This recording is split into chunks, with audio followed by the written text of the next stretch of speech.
736 is finally here, and with sweeping changes happening to all the heroes of the Dota 2 roster in one fashion or another. We'll be going over Visage and Brood in this video, which facet to pick, and generally how they've changed coming into the new patch of 736. If you like content such as this, I'd highly appreciate a thumbs up and a follow here on the channel. I work hard at making content and your support makes all the difference. It might not initially look like Visage got a whole lot coming into the new patch in Dota 2, but things are rather deceiving on his end. To start off with, him getting an extra base armor is actually really big for his laning stage. He's a hero that's always had his defense propped up by his passive, which you never acquired until after level 1. This makes it so Visage now finds himself quite a bit more durable on lane initially. To pair with this, the innate passive ability that Visage was bestowed is that of a level 0 starting Gravekeeper's Cloak. This only amplifies his defense even further, since there's now potential not to rush into his passive with your early skill points, and as a result can skill him more offensively, effectively increasing both his offense and defense compared to 735, quite significantly early on. On the subject of the new facets every hero has received, Visage has been given two as well, Facet 1, Sepulture, and Facet 2, Faithful Followers. Facet 1 works in the sense that once you Gravechill someone with Visage, you now get 25% bonus Gravechill benefit stolen around every target in a 300 unit radius around the initial Gravechilled enemy unit. This effectively makes it so that you can get more than twice as powerful a Gravechill compared to 735. If you have an incoming creep wave with 5 creeps within it and land all 5 with one Gravechill, you'll now give double Gravechill to you and your familiars, which is absolutely criminal as far as damage and speed is concerned. It's really powerful, particularly for pushing. His second facet is Faithful Followers, and this one seems like an attempt by Valve to make Visage more welcoming to newer arrivals wanting to get into the hero. The birds now cannot be moved around manually like before, and the hero in general loses a lot of its luster from this mode, since the birds are now mostly automated but become a lot more predictable and inefficient as a result. If you're planning on getting into Visage, I highly discourage ever using Faithful Followers. Even for newer players, I wouldn't consider it appealing, and I hope Valve comes up with a more interesting facet 2 for him in the future. Visage birds are also now finally retroactive with the level to his summoned familiars. Gone are the days when you now have to resummon your familiars once Visage hits 12 and 18. It took quite a few years for us to get here, but this is not just convenient for him, but lets us maintain the summon, which can be crucial for winning fights and pushing. It's both a convenience change and a significant buff rolled into one. Last but not least is another buff to Visage regarding his birds. If you now alt cast Summon Familiars, his birds will now stand still and start channel a teleport that takes a total of 4 seconds. Upon completing the channel, the birds will arrive at Visage's location, with Visage able to move while they're being summoned next to him. This is a really solid change too, since you won't have to resummon your familiars to take them across the map or toss them through the twin gates. Which leads me to the last part of what was changed on Visage, and sadly makes him partially unplayable in his current state. Valve implemented a new way for his familiars to drop by pointing where you want them to drop down, instead of their current location.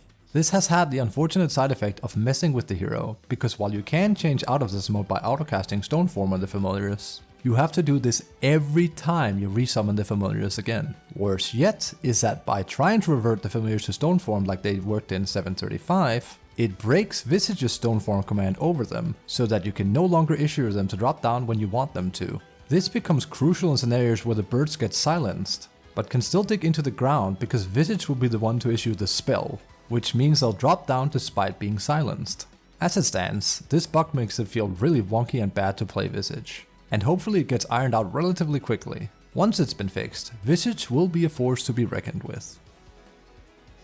On the other end, we have Broodmother, who already was pretty potent in 735, but has been significantly reworked in a crucial way and is actually looking quite a bit stronger than her previous iteration if you play her right. To start off with, they've introduced the innate ability Spider's Milk to Broodmother. Whenever Brood kills a unit of any kind, all units around her, including herself and in a 600 radius, receive a fully stackable buff that heals them for 4% of the victim's health per second, for a duration of 3 seconds in total. This means that you can last hit several creeps or heroes and you'll get several buffs stacking over each other, letting you receive multiple sources of healing at once. This innate ability is really powerful and was introduced due to the way they reworked her webs. Brood has 2 facets available to her, number 1, Necrotic Webs, and her number 2, Feeding Frenzy. Her facet 1 is fairly straightforward.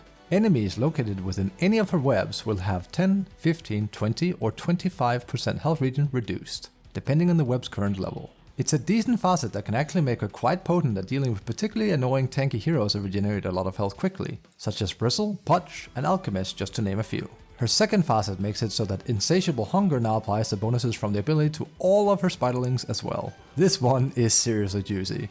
In 735, it often felt like Spiderlings would lose their luster coming into mid-late game, but now that you can seriously buff them with her own empowering ability, they pack a serious punch towards heroes and towers alike. Even better is that this facet scales together with Broodmother's Shard, making it so that the longer Insatiable Hunger is running on Brood, the stronger both her and her Spiderlings become, making it super effective for laying waste to bases in no time. I highly encourage Facet 2 in most circumstances.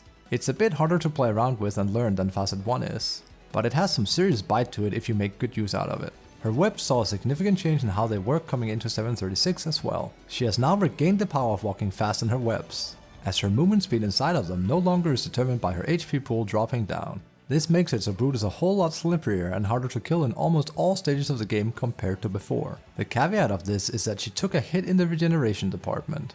All the regeneration from her webs, which significantly helped her laning before, is now entirely gone, meaning that Brood will now have to pack a bit more regen with her on average, and make the most out of her new passive, Spider's Milk, to stay healthy in lane and later in the game. Her Silken Bola has also been removed from the game and replaced with a similar, albeit melee, passive, Incapitating Bite. Incapitating Bite works much like her former Bola, but is applied whenever Brood herself strikes a target. She will apply a debuff that slows her opponent, decreases their chance to hit, and make the enemy take 2, 4, 6, 8 more damage from every hit per level, which scales really powerfully with Spiderlings. In some scenarios, this ability is worse than her former one, since you have to commit to a target a lot more and can't stay at a range.